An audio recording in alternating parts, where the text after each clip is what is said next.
Assalamualaikum warahmatullahi wabarakatuh. Kami dari kelompok 3 ingin menjelaskan tentang kasus pelanggaran HAM. Pelanggaran hak asasi manusia atau HAM adalah setiap perbuatan yang melanggar hak-hak dasar yang melekat pada setiap individu, seperti hak atas kehidupan, kebebasan, dan kesetaraan. Pelanggaran ini bisa dilakukan oleh individu, kelompok, atau bahkan negara, baik disengaja ataupun tidak disengaja. Undang-Undang Nomor 39 Tahun 1999 tentang Hak Asasi Manusia mendefinisikan pelanggaran HAM sebagai setiap perbuatan seseorang atau kelompok orang, termasuk aparat negara, baik disengaja maupun tidak, atau kelalaian yang melawan hukum, mengurangi, menghalangi, membatasi, dan mencabut hak asasi manusia seseorang atau kelompok orang yang dijamin oleh undang-undang. Pada kali ini kita akan membahas pelanggaran HAM terkait eksploitasi pemain sirkus Taman Safari Indonesia.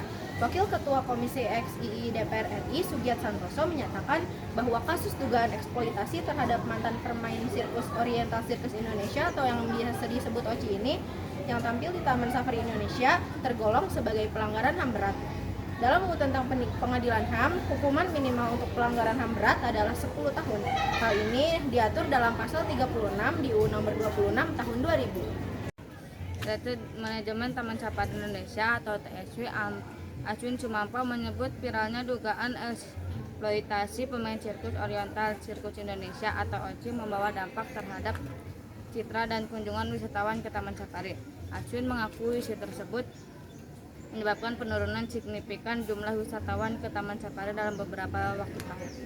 Karena kasus OCI ini, kunjungan cukup terdampak, penurunannya sekarang sudah cukup besar, saya tidak bisa membuka data pastinya, ucap Ashwin Sumampo kepada wartawan saat ditemui di Depok. Bagaimana kabar dari ex pemain OCI saat ini?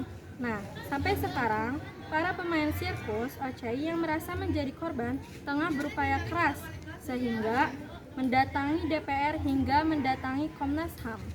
Lalu, Gubernur Jawa Barat Deddy Mulyadi memberikan donasi sebesar 300 juta kepada korban insiden sirkus OCI. Donasi tersebut diberikan sebagai bentuk empati terhadap para korban luka-luka. Namun, dalam pernyataan disertai donasi, ia juga menyoroti praktik-praktik di Taman Safari dengan nada yang menyiratkan kritik. Pernyataan ini mengindikasikan ketidakpuasannya terhadap pengelolaan dan kondisi hewan di Taman Safari.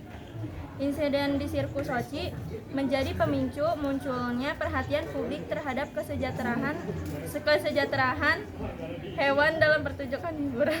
Jadi, pesan moral yang kita dapatkan adalah kasus sirkus OCI atau kasus Taman Safari mungkin telah membuka kembali luka lama bagi para korban.